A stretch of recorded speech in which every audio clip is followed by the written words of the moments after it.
suis heureux d'être ce soir aux côtés des 4 autres têtes de liste départementales autour des 112 colistiers qui composent la liste Normandie-Bleu Marine que j'ai l'honneur de conduire et qui montrent aujourd'hui que le Front National est un mouvement crédible, ancré dans l'ensemble de la Normandie, ayant des élus municipaux dans l'ensemble du territoire qui demain pourront diriger cette région qui mérite mieux que les échecs et les trahisons successives de l'UMP, de l'UDI, du Parti socialiste et de ses satellites ou de ses supplétifs.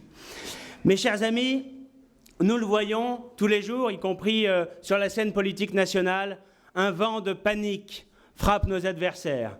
Ils sentent que la vague bleu marine pourrait bien être cette fois-ci une véritable déferlante. Ils craignent par-dessus tout que nous puissions apporter la démonstration, non seulement qu'ils sont incompétents, mais ça n'est pas utile de le justifier ou de le démontrer, mais surtout que nous savons, nous, gérer nos régions en défendant les Français d'abord, gérer nos régions en servant l'intérêt général, gérer des régions en développant l'économie régionale, alors qu'eux n'ont comme seul bilan à proposer aux Français, et ici en Normandie comme ailleurs, les échecs des politiques qu'ils ont successivement menées, les trahisons du peuple français, le peuple français abandonné par ses élites dont la seule préoccupation aujourd'hui est de se maintenir au pouvoir envers et contre tout, de garder les avantages y afférents en se moquant éperdument de la France aujourd'hui qui souffre, de la Normandie qui souffre. Ils veulent garder leurs petits privilèges. Eh bien, nous avons une chance historique, le 6 et le 13 décembre,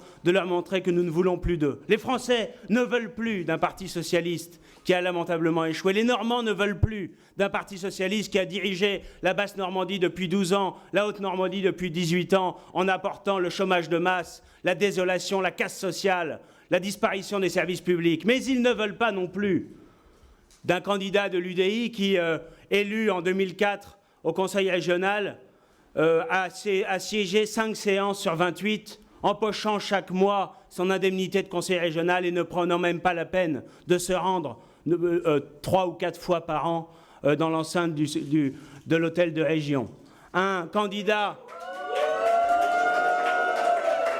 représentant le centre et soi-disant la droite qui, élu en 2010 à nouveau au Conseil régional, indique qu'il ne se rendra pas à la séance d'ouverture car c'était au-dessus de ses forces.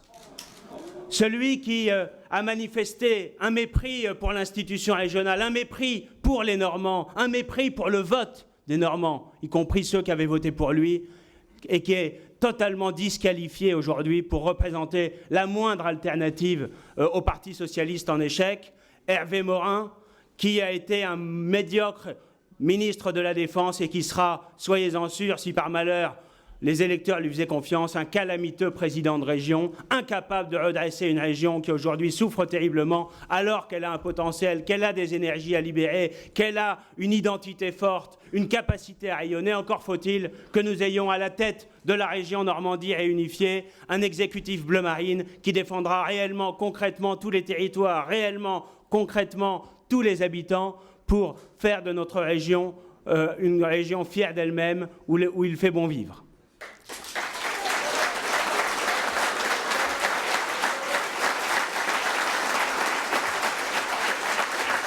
Alors nous le voyons, à mesure que l'on annonce des grands succès du Front National, à mesure que les sondages montrent que nous allons franchir une nouvelle étape décisive de développement après les municipales qui nous ont permis d'avoir beaucoup d'élus municipaux, après les départementales qui nous ont permis de parfaire notre ancrage territorial, la vague bleu marine est attendue et ils prennent tous leurs dispositions pour essayer de sauver leur propre position. Emmanuel Valls avoue aujourd'hui qu'il faut...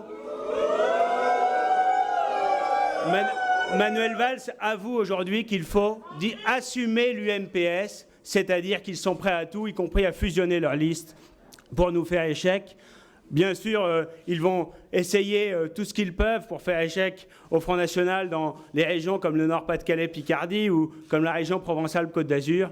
Mais ici aussi en Normandie, ils sont pleins d'inquiétudes après les bons sondages qui montrent que nous avons 3 forces politiques qui sont au coude à coude et que ce sera aux Normands et à eux seuls de décider qui sera en tête le soir du premier tour. Ils sont très inquiets et ils rameutent à tout va tous les soutiens possibles, imaginables. Nous avons vu il y a quelques jours 4 ou 5 ministres défiler à Val-de-Reuil pour apporter l'extrême onction à Nicolas Mayer-Rossignol dans l'attente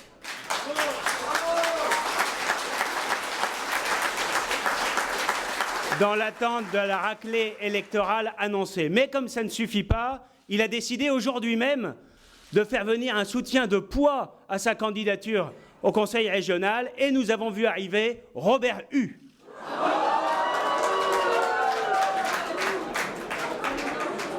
Voilà, il y en a qui apprécient l'égyptologie. Eh bien, nous avons maintenant, avec Nicolas Mayer-Rossignol, un adepte de l'égyptologie électorale. Mes chers amis, vous êtes sur le terrain, vous êtes aux côtés des Normands, vous leur montrez chaque jour par votre travail militant inlassable, en distribuant des tracts le matin quand il fait froid, en collant des affiches la nuit, qu'il y a une autre voie possible. Beaucoup se tournent vers nous, déçus par la droite, déçus par la gauche, écœurés par ce système politique qui les a trahis. Ils se tournent vers nous et ils placent leurs espoirs dans le Front National. À nous de leur montrer que cet espoir sonne pour nous comme une exigence. À nous de leur montrer que le Front National est prêt. Qu'en Normandie, il est prêt à répondre à leurs attentes et à leurs espoirs et à demain diriger la région.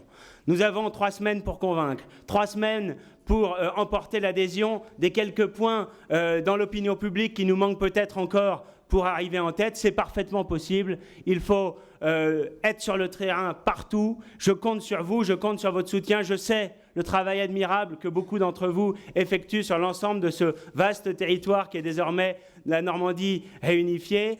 Et bien sûr, je vais maintenant passer la parole à celle que vous attendez tous, qui nous fait l'honneur, le plaisir d'être présente parmi nous ce soir à Rouen. Elle est la candidate du Front National aux élections régionales en Nord-Pas-de-Calais, Picardie. Elle fait trembler la classe politique. Elle peut, bien sûr, gagner cette belle région voisine de la nôtre, mais elle suscite surtout l'espoir des millions de Français pour 2017. J'accueille Marine Le Pen.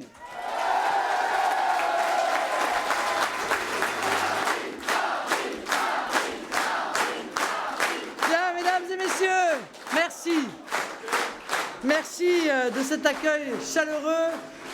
C'est tout le plaisir que j'ai à être là ce soir parmi vous à Rouen, future capitale d'une Normandie enfin réunifiée. Je dis bien enfin réunifiée, car perdue au milieu d'une réforme territoriale totalement aberrante et de fusion de régions qui s'annonce, il faut bien le dire, dramatique pour notre équilibre territorial, la Normandie fait figure d'exception. Ici, contrairement aux 12 autres régions métropolitaines, la fusion n'a pas suscité de débat. Elle était même réclamée ardemment par les habitants et les élus de toute sensibilité. Au Front National, nous demandons depuis longtemps déjà la renaissance de la Grande Normandie, celle de Guillaume le Conquérant. La séparation entre Basse-Normandie et Haute-Normandie de 1956 était, il faut bien l'admettre, contre nature. Elle insultait l'histoire et défiait la logique. Le seul intérêt de la réforme territoriale, et je dis bien le seul, est de permettre à la Normandie de retrouver son vrai visage et ses limites ancestrales, celle du duché, qui fut pendant plusieurs siècles l'un des plus puissants du royaume de France. La Normandie et les Normands ont marqué l'histoire de France.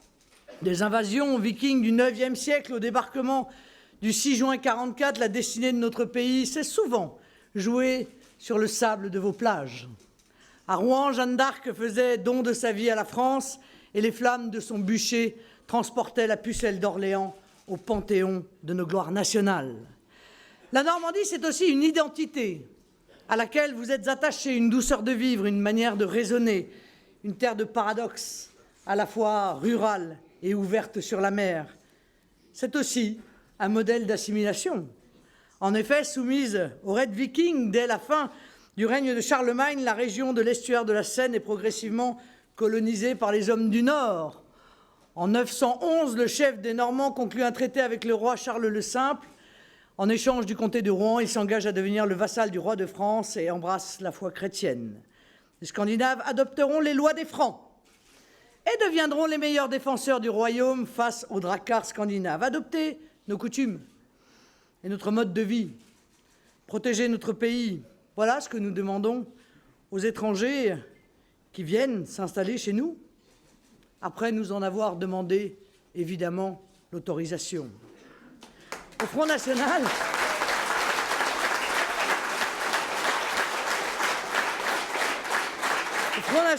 nous sommes les ardents défenseurs de l'assimilation car elle constitue le garant de l'unité de la nation et l'obstacle au développement du communautarisme. L'intégration bien pensante chère aux élites UMPS n'est en réalité qu'une assimilation à l'envers, où le citoyen français doit s'adapter aux coutumes des immigrés et finalement se convertir à ses modes de vie, à sa langue et à ses habitudes alimentaires. Entre autres, à Rome, souvenez-vous, on disait « fais comme les Romains ». Je le redis avec force, en France, les femmes ne se cachent pas le visage avec un voile.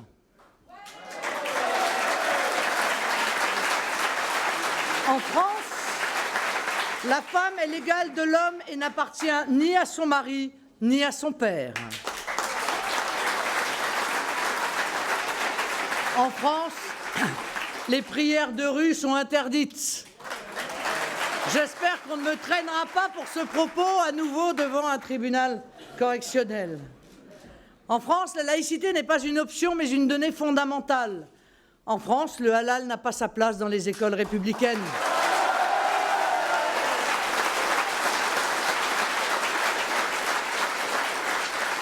En France, on parle français.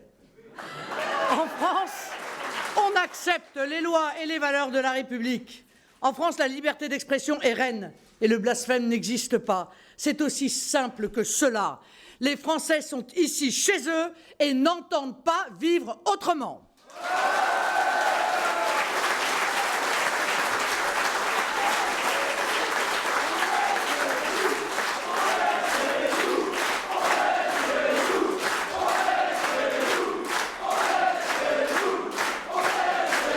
Oui, mes chers amis. Oui, et donc nous devons protéger notre mode de vie, notre laïcité et nos libertés menacées par la montée du communautarisme, terreau du fondamentalisme islamiste. Chers amis, je suis en campagne pour soutenir nos têtes de liste régionales dans chacune des 13 régions. Après le Doubs, le Maine-et-Loire et le Cher, je suis aujourd'hui en terre normande. Oui, la diversité existe en France. Je ne vous parle pas de la diversité à la sauce socialiste, celle imposée par les prétoriennes du hollandisme, mesdames Taubira et Najat Vallaud-Belkacem. Najat Vallaud-Belkacem qui, avec ses nouvelles mesures pour davantage de mixité sociale à l'école, porte atteinte à la liberté de l'enseignement et au libre choix des parents. Je fais allusion à la richesse de notre pays, avec ses paysages, ses reliefs, ses terroirs, ses clochers et ses identités. Tout ce qui fait la particularité de chaque région, de chaque province, contribue à la singularité de notre pays. Cette singularité, cette identité est menacée par la réforme territoriale, inspirée par Berlin, décidée par Bruxelles et finalement organisée par François Hollande et Manuel Valls. L'exception normande ne doit pas vous faire oublier les bouleversements et les dangers liés à cette directive cachée de la Commission européenne. En effet, c'est un vaste projet de l'Union européenne pour affaiblir durablement notre État-nation. L'État français était trop fort, trop centralisé, trop ancien, trop prestigieux pour les technocrates de Bruxelles et les séides de Berlin. Pour les fédéralistes, il fallait lui faire mordre la poussière, le faire rentrer dans le rang du nouvel ordre continental. L'Union européenne sait pertinemment que les structures peuvent façonner les peuples. Elle mise ainsi sur le Big Bang territorial pour détacher les Français de leur État-nation. Couper la nation de son peuple est l'objectif de l'eurodictature. En présentant la carte des méga-régions à François Hollande, les planqués de Bruxelles savaient que ce dernier validerait le projet le doigt sur la couture du pantalon. Pour nos gouvernants UMP et PS, tout ce qui vient de la puissance européiste devient parole d'évangile même quand les ordres ne vont pas dans l'intérêt du peuple français, toujours victime des pertes de sa souveraineté. Le résultat de cette refonte de notre structure territoriale sera terrible pour nos compatriotes. Des impôts et des taxes supplémentaires, d'abord, pour financer le coût exorbitant des fusions. Du gaspillage et des doublons, des territoires ruraux qui sortiront des écrans radars avec la métropolisation forcée et l'absorption des emplois, des crédits et des développements par la capitale régionale.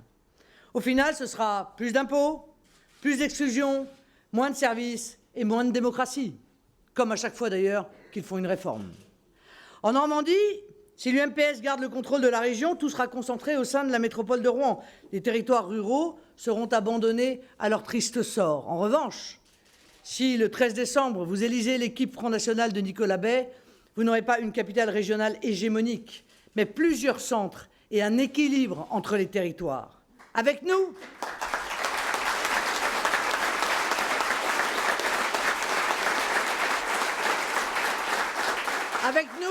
aucun village, aucun hameau du bocage normand ne sera laissé sur le bord du chemin.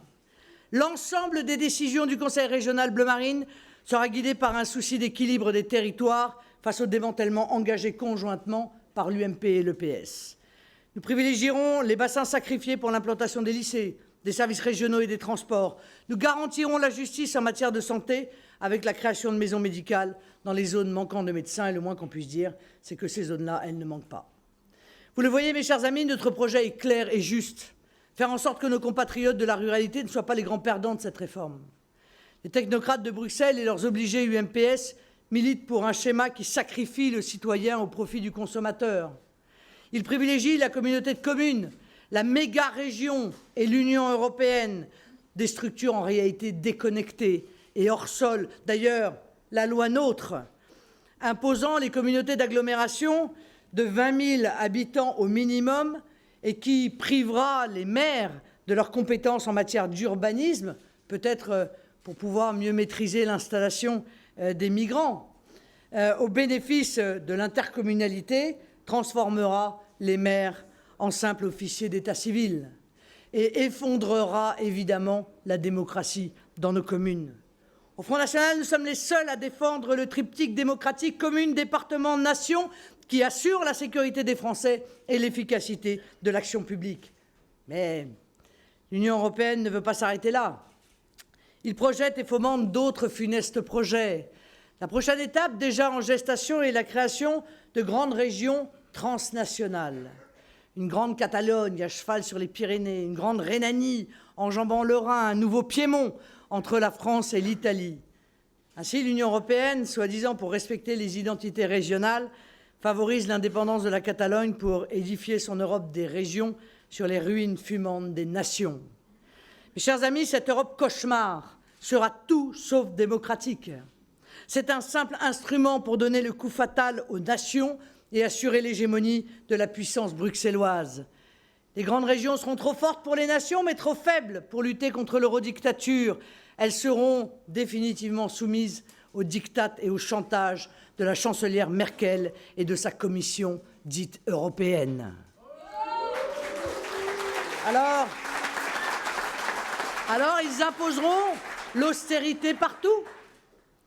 Les privatisations, comme celle des barrages, qui pourtant fonctionnaient très bien, ou la privatisation de la sécurité transférée aux sociétés d'autoroutes qui seront chargées de rédiger les amendes. Proposition de Nicolas Sarkozy, immédiatement d'ailleurs reprise par le gouvernement de François Hollande. Comme ces sociétés sont évidemment uniquement mues par la rentabilité, vous imaginez à peu près ce que ça va donner. Et puis après, ils imposeront des lois différentes selon les régions et bien évidemment le quota d'immigrés clandestins. Avec le traité transatlantique voté par la gauche et la droite européenne, la malbouffe américaine va investir nos assiettes et condamner notre agriculture. Demain, ce seront des pommes canadiennes bourrées de pesticides qui donneront le cidre normand et notre camembert national aura le goût du lait en poudre américain. Les projets de réforme peuvent vous paraître flous, abstraits, éloignés de vos préoccupations. Il n'en est rien. Ils vous concernent. Ils nous concernent. Notre État-nation protège les Français, même si aujourd'hui, et nous le déplorons, l'État ne remplit plus son rôle et exhibe ses faiblesses récurrentes. Je vous le garantis, quand nous prendrons le pouvoir, la nation redeviendra le bouclier des Français. Alors,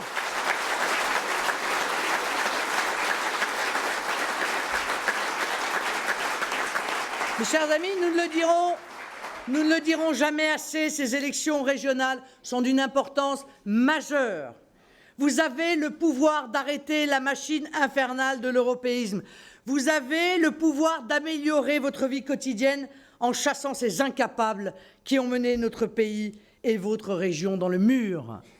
Vous pouvez, par votre vote, libérer la Normandie du pouvoir UMPS qui la mine depuis trop longtemps.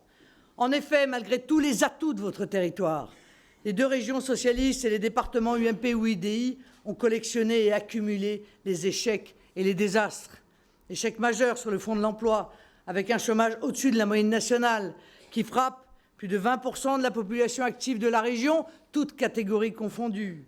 Désastre pour l'industrie et la compétitivité, avec la multiplication des faillites et des plans sociaux de TPE, PME, PMI. Vous pouvez dire d'ailleurs au passage merci à Xavier Bertrand, le candidat UMP dans ma région, le fossoyeur des travailleurs indépendants français avec son RSI. Dans le même temps, la fiscalité régionale a explosé, les dépenses de fonctionnement ont augmenté et l'investissement s'est effondré. Tous les ingrédients d'une bonne et saine gestion estampillée PS. Le Conseil régional de Haute-Normandie se permet même d'accorder des dizaines de milliers d'euros de subventions à des projets en Algérie ou à Madagascar. Subventions d'ailleurs votées dès demain par les élus UMP et UDI. Pour la préférence étrangère, UMP, UDI et PS se rassemblent à chaque fois, comme ils l'ont fait d'ailleurs, pour voter la directive détachement des travailleurs qui a créé une préférence étrangère à l'emploi dans notre pays, puisqu'à compétences égales, le travailleur détaché, évidemment, est moins cher pour l'entreprise. C'est ainsi que même les grands projets sont en réalité la source du développement de l'emploi en Roumanie ou en Bulgarie, mais plus en France.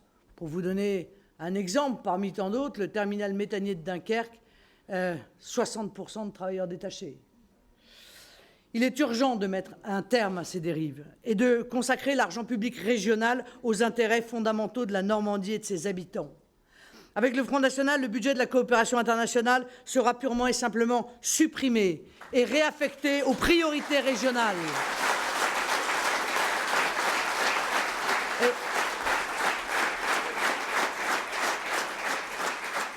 Ce scrutin, et vous le sentez bien, aura également, vous en avez conscience, des répercussions nationales. C'est la dernière fois avant l'élection présidentielle de 2017 que vous aurez l'occasion de sanctionner le pouvoir socialiste. C'est la dernière fois où vous pourrez envoyer une fessée monumentale à la caste et à son bilan cataclysmique.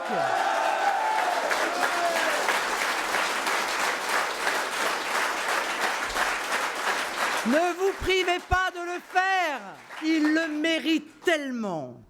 Là-haut, perchés sur leur tour d'ivoire de l'Élysée et de Matignon, ils espèrent juste que vous n'irez pas voter. Ils rêvent en réalité d'une abstention massive qui leur épargnerait une défaite cinglante. Ils croient le peuple français résigné et abattu. Êtes-vous résigné et abattu ?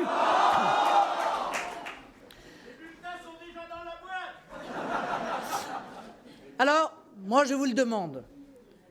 Ne succombez pas à la tentation du renoncement démocratique. Allez voter, car c'est un devoir de citoyen et de patriote. Allez voter pour vous, pour l'avenir de vos enfants. Allez voter pour sortir ceux qui ont tout échoué depuis 30 ans. Allez voter la priorité nationale. Allez voter pour la sécurité. Allez voter pour l'emploi. Allez voter pour la préservation de vos retraites. Allez voter pour une France libre et souveraine. Les 6 et 13 décembre, si vous le décidez, la sempiternelle valse de l'alternance UMPS, PS, UMP peut s'arrêter. L'UMPS a fait de l'alternance un moyen de conserver en réalité tous les pouvoirs pour ne rien en faire, sauf se servir au passage, bien sûr. L'alternance, c'est le mot qu'ils utilisent pour justifier leur prétendue différence. Mais si la couleur rose pâle laisse la place au bleu pâle, le goût, lui, reste le même.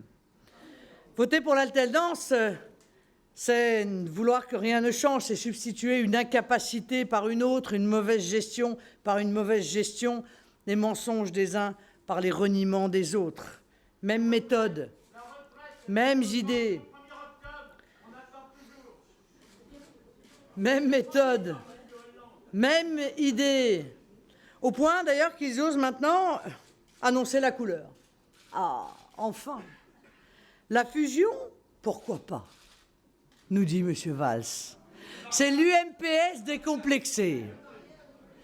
Nous l'observons depuis longtemps dans nos régions. D'ailleurs, UMP et PS se ressemblent tellement qu'ils votent ensemble plus de 95% des délibérations. Il faut quand même le faire. Au sommet de l'État, ils appliquent les mêmes politiques après avoir dissimulé les connivences le temps de la campagne électorale sur l'emploi, sur l'immigration, la sécurité ou la politique étrangère. Mais Nicolas Sarkozy et François Hollande partagent un bilan identique, une vision identique. L'interdiction du patriotisme économique, ils sont d'accord? La concurrence internationale déloyale, ils sont d'accord? La suppression des quotas laitiers, ils sont d'accord? La commission la France soumise à la Commission et à Mme Merkel, ils sont d'accord? Les quotas d'immigrés, ils les ont votés il y a quelques jours, ensemble, main dans la main, au Parlement européen. Les peines de substitution accordées aux délinquants, ils sont d'accord? Mme Dati avait fait pour les moins de 3 ans et Mme Taubira a élargi aux moins de 5 ans. C'est la même vision politique, c'est du copier-coller en réalité. Objectivement, Alain Juppé pourrait aisément prendre sa carte au PS. Quant au banquier Emmanuel Macron, il aurait pu sans se renier occuper le fauteuil d'un ministre Sarkozy, sérieusement. L'UMPS n'est pas un slogan, l'UMPS est une réalité qui a conduit la France dans le gouffre. Pour ces élections régionales, les deux frères jumeaux ont trouvé un programme. Oh, je vous assure, ce n'est pas lutter contre les gaspillages, ni lutter contre la fracture territoriale, ni lutter contre la désertification médicale. Non, leur seule et unique préoccupation, ce qui les occupe nuit et jour, ce qui les obsède et concentre toute leur énergie, c'est la lutte contre le Front National.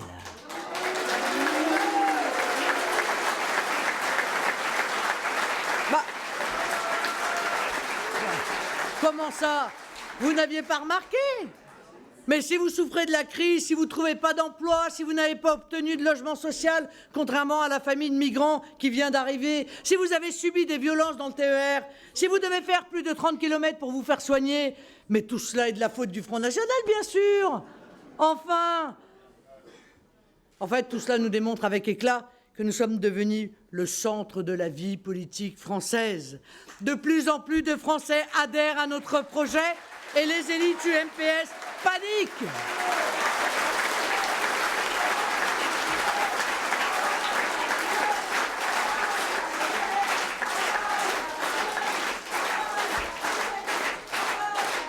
Effectivement. Honnêtement, ils font de la peine à voir. Ils ne savent plus quoi inventer pour arrêter l'irrésistible progression du Front National dans les têtes et dans les cœurs. Les socialistes rêvent que l'UMP leur laisse une place dans les futures majorités et leur cède des postes de vice-président. L'UMP compte sur le désistement des socialistes en espérant qu'il n'ait pas à leur demander. Ils sont prêts à tout pour garder ce pouvoir dont ils abusent dans leur intérêt exclusif.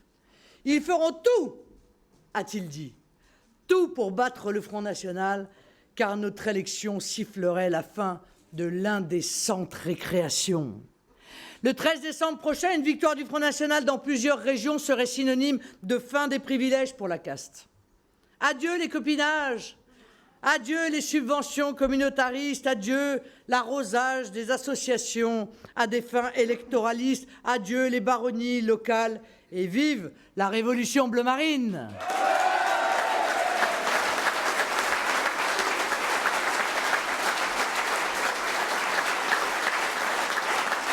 D'ailleurs,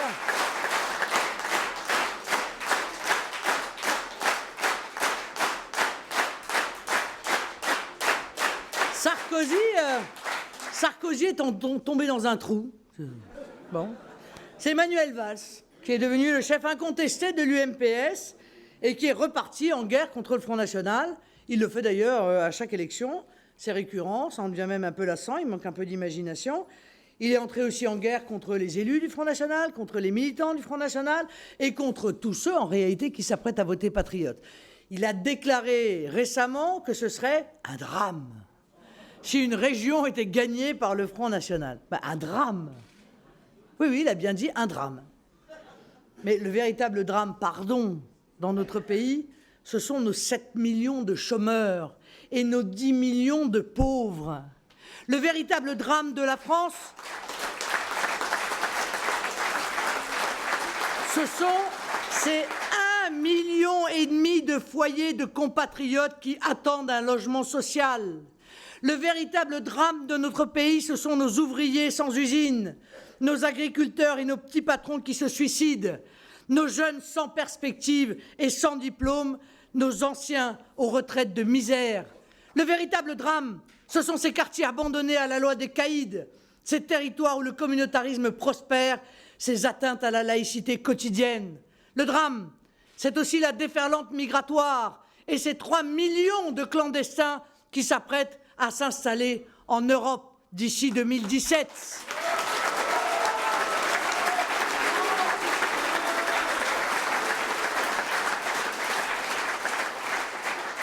Ce n'est pas moi qui le dis, c'est la Commission européenne. Le drame, ce sont ces grands patrons, celui d'Airbus, c'est M. Moscovici, commissaire européen, c'est Mme Lagarde, qui veulent profiter de cette submersion migratoire pour déréguler intégralement le droit du travail et peser à la baisse sur les salaires grâce à cette main-d'œuvre à bas coût, grâce à ce qui est en réalité une forme de délocalisation sur place. Les Roumains et les Bulgares étaient encore trop chers pour ces messieurs-dames.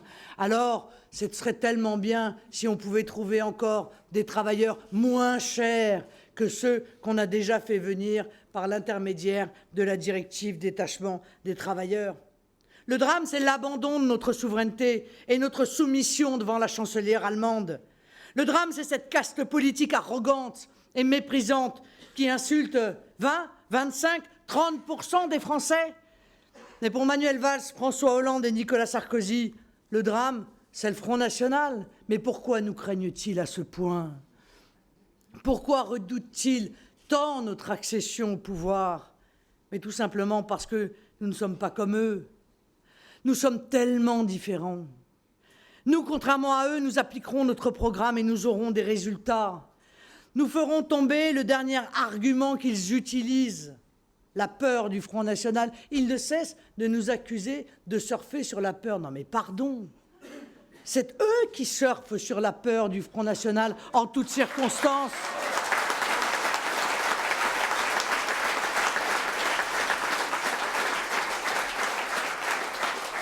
C'est un peu comme quand on voit les hordes de crasseux, la bolchos, qui manifestent contre nous en éructant et en bavant et qui disent stop à la haine. Je veux dire, c'est à mourir de rire, quoi.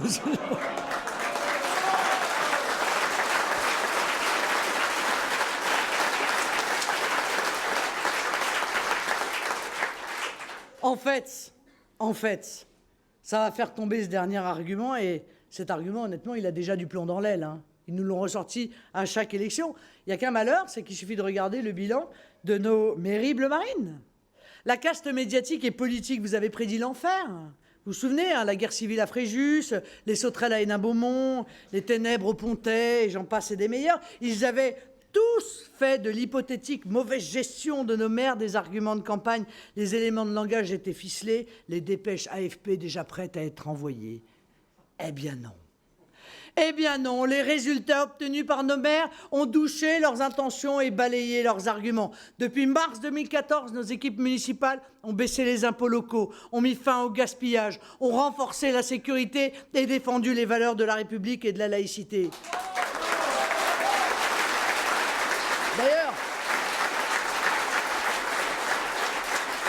D'ailleurs, leur gestion efficace et pragmatique a été saluée par leurs concitoyens qui ont été satisfaits à 75%, mais mieux encore qu'un sondage, il faut regarder les résultats que les maires ont faits dans leur ville au départemental, c'est-à-dire un an après les élections municipales, eh bien, ils ont explosé les plafonds.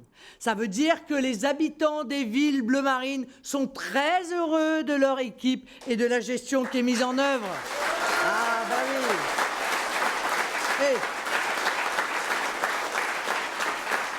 Objectivement, c'est une réelle performance parce qu'il a fallu assumer la gestion précédente de l'UMPS. Je pense particulièrement à Fréjus, où David Racheline a trouvé une dette abyssale, ou à Hénin-Beaumont, où le Gérard d'Allongeville avait juste ruiné la ville.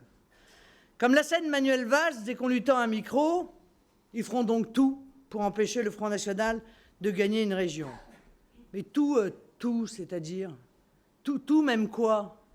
Tout, même protéger les fameuses milices d'extrême gauche ultra-violentes, tout comme tout mettre en œuvre par Madame Taubira, la persécution judiciaire du Front National, tout jusqu'à bourrer les urnes. Est-ce qu'il va falloir qu'on appelle l'ONU pour venir surveiller le scrutin des régionales? Vous voyez bien que... Ben écoutez, moi je crois qu'il faut s'attendre à tout, en effet. Voilà, parce qu'un homme averti en vaut deux, je préfère quand même vous prévenir. Parce que cet acharnement démesuré pose quand même de réelles questions sur l'état de démocratie et sur l'idée que s'en font nos dirigeants. On souhaiterait, par immobilisation d'ailleurs, pour endiguer le chômage. À l'UMP, même discours d'ailleurs, même surenchère verbale. Christian Estrosi, le candidat en PACA, lui qui avait commencé sa campagne très à droite, en parlant des 5e colonnes islamistes, termine son marathon à gauche. En attendant le ralliement du candidat socialiste, il a déclaré d'ailleurs « Battre le Front National est un devoir national ». Vous me direz, c'était juste avant avoir déclaré qu'il était en même temps socialiste et écologiste. Bon, non mais il faut l'entendre ça quand même. Il faut l'entendre, et puis accessoirement, il faut s'en souvenir. Si ça continue, ils remettront bientôt la Légion d'honneur aux candidats qui se désisteront entre les deux tours des régionales.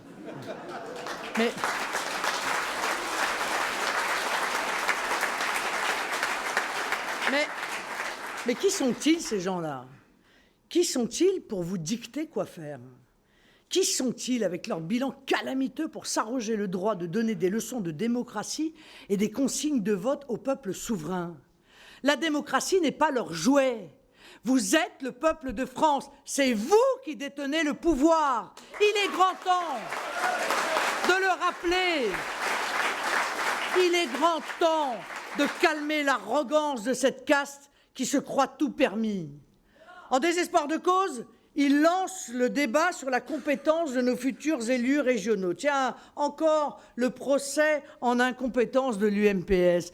Pour eux, les gens du peuple n'ont pas le droit d'être élus, vous le savez bien. S'ils pouvaient, ils iraient jusqu'à rétablir, je pense, le suffrage censitaire du XIXe siècle. Alors, selon eux, nos candidats seraient tous des illettrés, des analphabètes. Souvenez-vous, Jean-Christophe Cambadélis avait même déclaré pendant la campagne des départementales que nos candidats étaient sortis des poubelles. Quand même charmant, bon. Mais ça, c'était avant le show affligeant de Madame El Khomri, une ministre du Travail incapable de répondre sur le renouvellement du CDD. Il fallait la trouver, mais le PS l'a fait. Alors,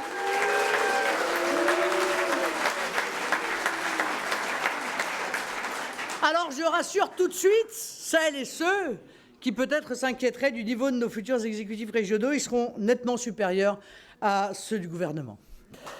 Dernièrement,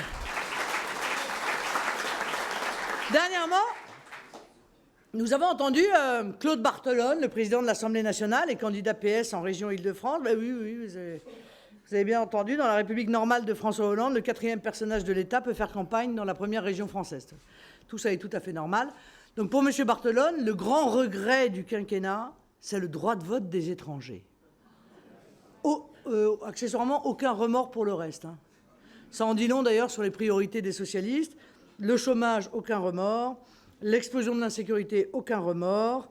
Le soutien à Al-Qaïda en Syrie, aucun remords. Il n'y a pas de souci. La situation en Libye, aucun remords non plus, qu'ils ont soutenu en toute... Le développement du fondamentalisme sur notre territoire, aucun remords. La hausse vertigineuse de la pauvreté, aucun remords. C'est vrai que le droit de vote des étrangers, c'était la possibilité pour eux, il faut bien le dire, de remplacer leur électorat fuyant. Les ouvriers ne votent plus pour eux, il fallait bien trouver de la chair à canon électorale.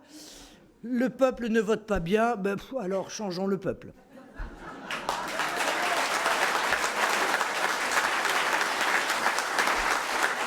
Alors, comme ça vole quand même très haut les arguments en face, faut le dire, et puis qu'on est en campagne et que donc tout ça autorise évidemment toutes les absurdités, il a osé déclarer qu'au Front National, ouvrez les guillemets, on n'aime pas les pauvres, on n'aime pas les immigrés. Bon. À l'UMPS, non mais c'est quand même malheureux de voir qu'on ressort les argumentaires surannés et moisis, je veux dire des années 80. Le problème, c'est qu'entre-temps, le PS a prouvé qu'il était l'ennemi des classes populaires et des plus faibles. Ces dernières semaines, ils ont sorti l'artillerie lourde contre ce que M. Hollande appelle les sans-dents. Les étudiants ont vu leurs aides au logement menacées pour financer l'accueil des clandestins en 2016 et en 2017. Un nouveau boulet pour les familles, déjà touchées, je vous le rappelle, par la baisse des allocations familiales, qui a eu d'ailleurs immédiatement une conséquence, c'est l'effondrement du taux de natalité. Mais le pire, je crois, c'est ce dont je parlais tout à l'heure, ce qu'ils ont fait en fait aux retraités et aux handicapés.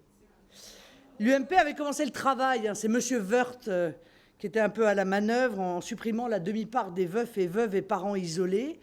Le PS n'a rien changé, a laissé exploser les impôts. M. Woerth disait qu'il trouvait que c'était une mesure de justice. Je pense qu'on n'a pas la même notion de la justice a priori. Il a fallu une forte mobilisation du Front National, premier à s'être mobilisé, notamment par l'intermédiaire d'une pétition sur son site Internet. Alors, grâce à cette mobilisation, on a obtenu un retour en arrière, enfin, et encore, c'est un retour en arrière précaire et arbitraire, parce que l'impôt est suspendu, pas supprimé. Et moi, je vous dis que c'est une épée de Damoclès qui menace l'avenir et la sérénité de nos aînés, parce que souvent, quand ils suspendent quelque chose pendant une campagne, ça a tendance à retomber assez lourdement juste après. Bon. Mais on me dit, parce que souvent dans les médias, on est prompt à venir défendre le gouvernement. On me dit, ah oui, mais vous avez vu, ils ont reculé. Mais j'ai eu l'occasion de rappeler qu'il me semblait quand même qu'en la matière, la tentative était au moins aussi condamnable que la réalisation. Parce qu'il faut quand même avoir quelque chose de pourri dans la tête et dans le cœur pour aller s'attaquer aux personnes âgées et les plus modestes. Et ce n'était pas fini, parce qu'ils se sont aussi attaqués aux handicapés. Non mais, alors que la prise en charge médicale des clandestins vient de dépasser allègrement le milliard d'euros par an, mais c'est juste objectivement ignoble. Voilà, il n'y a pas d'autre mot, c'est ignoble. Alors, de grâce, arrêtez immédiatement vos couplets, messieurs les socialistes et les UMP, sur l'humanisme et le vivre ensemble, et cessez de frapper sur les Français les plus vulnérables. Ils prendront tout aux Français et donneront tout aux migrants. Telle est la politique de redistribution.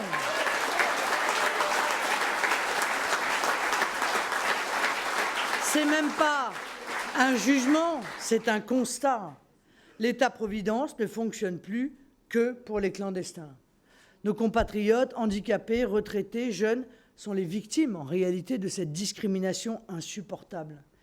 Si je suis élue présidente de la République en 2017, je vous promets que ces injustices cesseront. Je vous garantis que la priorité nationale sera la norme et que les Français seront les premiers servis.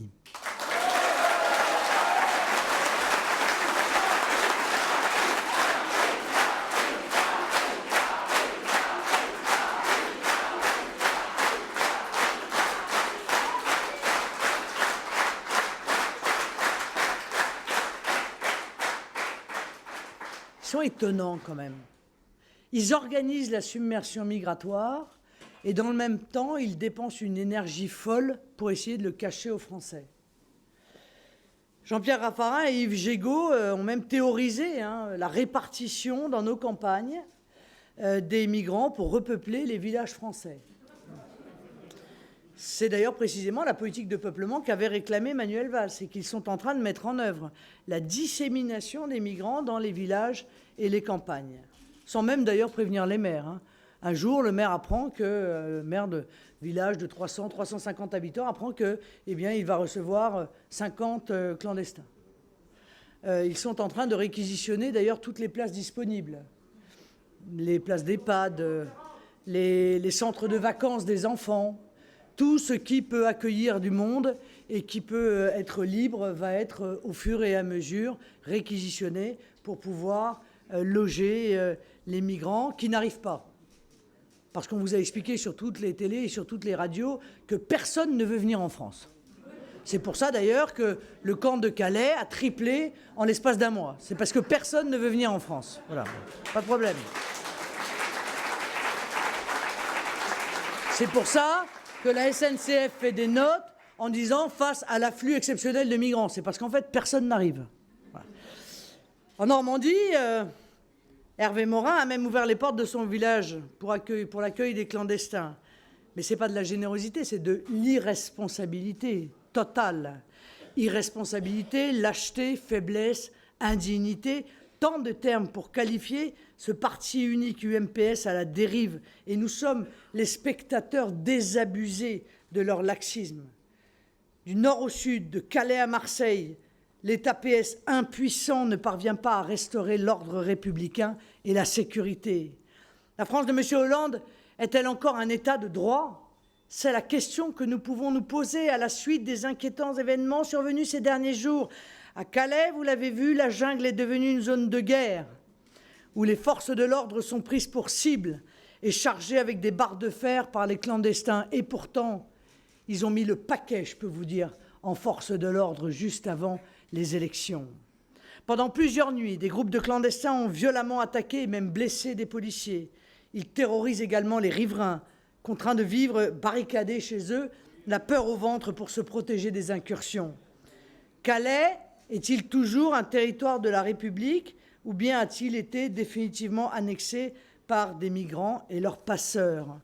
Comment peut-on accepter cette situation scandaleuse qui fait honte à la République française? Parce que aujourd'hui, les habitants de Calais sont littéralement sacrifiés sur l'autel de la folle idéologie immigrationniste et laxiste de l'UMPS. Mais qui seront les prochains?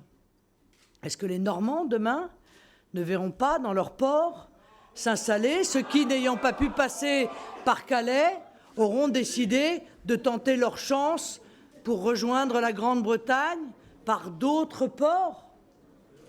Et comme le laxisme est le même, comme ce sont les mêmes qui sont à la tête de nos régions, eh bien, s'installeront 1, puis 100, puis 1000, exactement comme ça s'est déroulé à Calais. Parce que le processus est toujours le même. Tant qu'on ne met pas en place la tolérance zéro, pas 10 installations, pas 5, pas 2, pas une seule. Parce qu'on sait très bien comment ça fonctionne.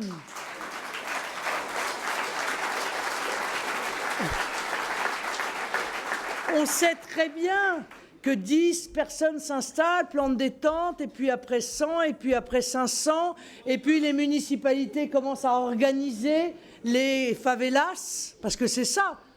Bon. Et puis on installe des sanitaires parce qu'on veut faire preuve d'humanisme, et puis on met des poubelles à leur disposition pour les déchets, et puis on construit des cabanes en dur, et puis se constitue une véritable ville. Une véritable ville dans laquelle les lois qui s'appliquent ne sont en aucun cas, ni de près ni de loin, les lois de la République française. Et puis naissent des restaurants, des boutiques, des discothèques, des maisons de passe. Mais ne riez pas, il y a une discothèque au sein de la jungle de Calais. Voilà. Alors, le désengorgement de la jungle avant les élections et la dissémination des immigrés clandestins vont avoir juste une conséquence, c'est de créer des bidonvilles insalubres et des zones de non-droit dans tous nos territoires. Il suffit pour s'en convaincre d'ailleurs de prendre le périphérique à Paris. Je pense que ça vous est arrivé, mais il y a déjà plein de petites jungles qui prospèrent dans l'indifférence complice des pouvoirs publics. Je vais vous dire, La réalité, c'est que droite et gauche, UMP et PS, sont coupables d'avoir engendré ce chaos. Ils sont aujourd'hui totalement dépassés. Ils sont incapables d'y répondre avec fermeté, parce que le faire, ce serait admettre qu'ils se sont trompés, et accessoirement, ce serait admettre qu'ils vous ont trompés. Seul le Front National porte les solutions pour protéger les Français de ces submersions successives et de ces terribles conséquences pour la sécurité, la liberté et l'identité des Français. Les moyens pour y mettre fin, mais les moyens militaires et policiers de la France, parce que j'entends Madame Bouchard qui vient d'être achetée pour 120 millions. Hein. Allez, Madame Bouchard, taisez-vous pendant les élections, on va vous donner un peu d'argent. Après tout, les promesses n'engagent que ceux à qui elles sont faites, comme disait Charles Pasqua. Elle en appelle à l'armée, mais l'armée pour faire quoi? L'armée pour faire quoi? C'est pas le rôle de l'armée de maintenir l'ordre. Et avec quelles instructions? Puisque l'instruction est précisément de ne rien faire. Ça ne sert à rien de déplacer l'armée. D'ailleurs, nos moyens militaires et policiers en France ont été sabordés, vous le savez bien, par Nicolas Sarkozy et Hervé Morin, tiens. Hein, l'ancien ministre de la Défense, avec 54 000 postes supprimés dans nos armées, 12 500 postes dans la police entre 2007 et 2012, qui ont disparu, mais aussi d'ailleurs 2000 douaniers en moins. Ce sont des visionnaires, ces gens-là. Monsieur Morin, lui, il avait vu que la France n'avait tellement rien à craindre qu'on pouvait supprimer 54 000 militaires. Puis M. Sarkozy, lui, il avait vu que les frontières étaient tellement sûres, ce n'était pas la peine d'avoir des douaniers. Voilà. Ce sont ces gens-là qui nous ont dirigés. Alors, ils n'ont pas gouverné et ils n'ont d'ailleurs pas plus prévu. Ensuite, qu'est-ce qu'il faut faire? Il faut reconduire les immigrés dans leur pays d'origine et non les répartir dans nos villages comme ils le font. Enfin, il est indispensable de retrouver la maîtrise de nos frontières nationales et de faire le choix de la fermeté pour endiguer cette submersion, comme c'est le cas en Australie et au Danemark, avec succès. On nous dit « Ah oui, mais regardez, c'est en Allemagne qu'ils vont accueillir 1 million. » Oui, mais entre l'Allemagne et la France, il n'y a plus de frontières. Non, parce qu'à un moment donné, c'est compliqué. Hein. Donc, s'ils sont en situation régulière en Allemagne, alors ils pourront aller où ils voudront. Il faut parfois rappeler des évidences. D'ailleurs, le rétablissement de nos frontières est la seule solution. La seule qui est reconnue d'utilité publique, même la passionnariat des migrants. Angela Merkel a été contrainte de suspendre des accords de Schengen pour retrouver sa frontière avec l'Autriche et à la suite de l'appel d'air délirant qu'elle avait suscité avec ses déclarations. Dernièrement, Bernard Cazeneuve a annoncé que des contrôles aux frontières seront effectués pendant la durée de la COP21. C'est donc que ça marche, en fait. C'est donc que c'est possible. Vous voyez, nous, au front, on se contente de peu. Chaque jour amène son lot de reniements de leur part. Pendant des années, ils nous ont expliqué que les frontières, 1, c'était pas possible de les maîtriser, et 2, ça ne s'avère strictement à rien. Aujourd'hui, ils démontrent aux Français qu'en réalité, sur ce sujet-là, encore, nous avions raison. Mais, je vous rassure, cette mesure sera exceptionnelle. Elle ne sera mise en place que pendant les quelques jours de la conférence climat à Paris. Pour les chefs d'État étrangers et les puissants de ce monde, l'État PS fera le nécessaire pour assurer la sécurité. Mais passé le mois de décembre, le peuple français retrouvera les frontières passoires, l'immigration massive et incontrôlée et la menace terroriste. Mes chers amis,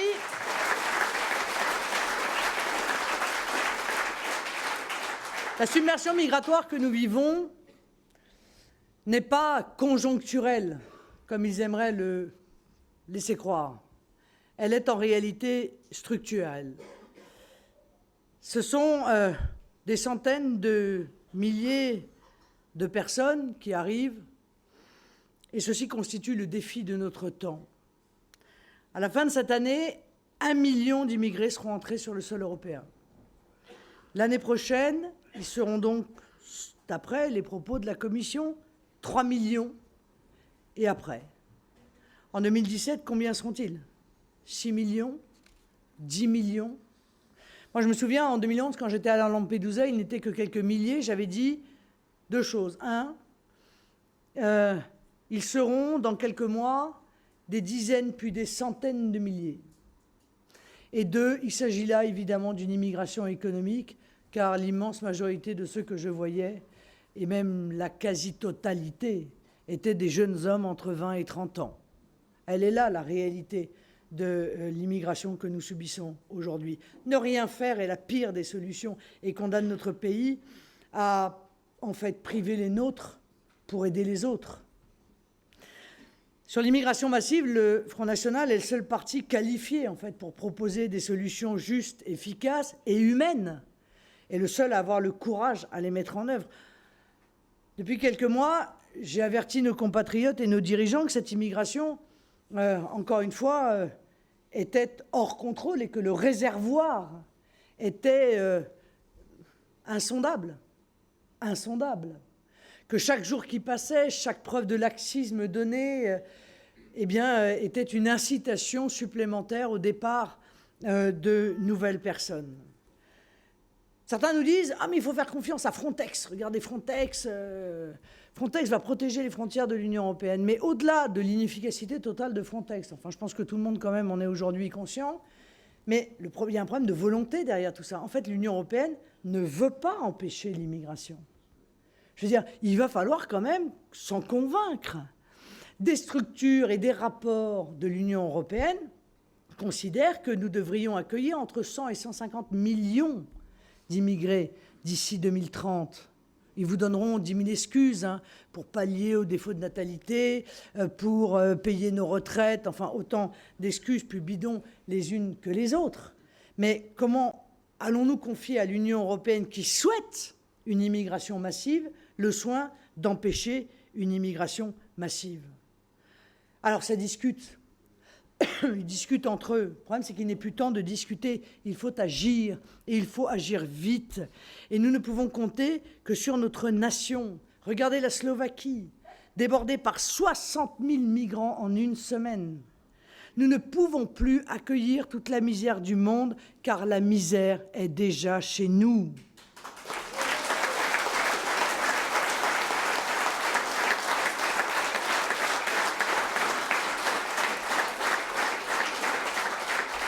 Un petit mot pour ceux qui, une fois de plus, écriront ou diront ce qu'ont dit avant eux leurs confrères.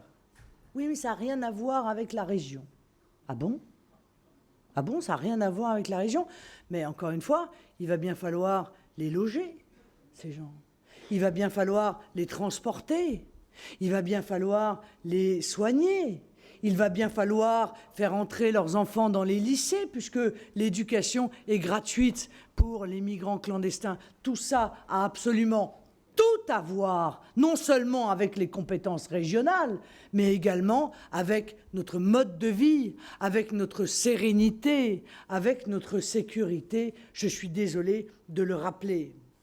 Alors, le philosophe Alain, né dans l'Orne, écrivait « Résistance et obéissance, voilà les deux vertus du citoyen. Par l'obéissance, il assure l'ordre. Par la résistance, il assure la liberté. »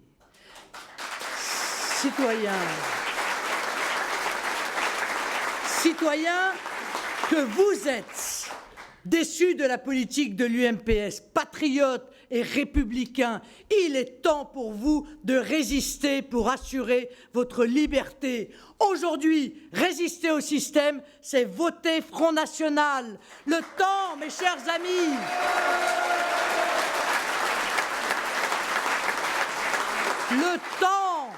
le temps est un luxe que nous ne pouvons plus nous permettre. Alors, les 6 et les 13 décembre prochains, libérez la Normandie avec Nicolas Bay. Vive la Normandie, vive le Front National, vive la République, vive la France!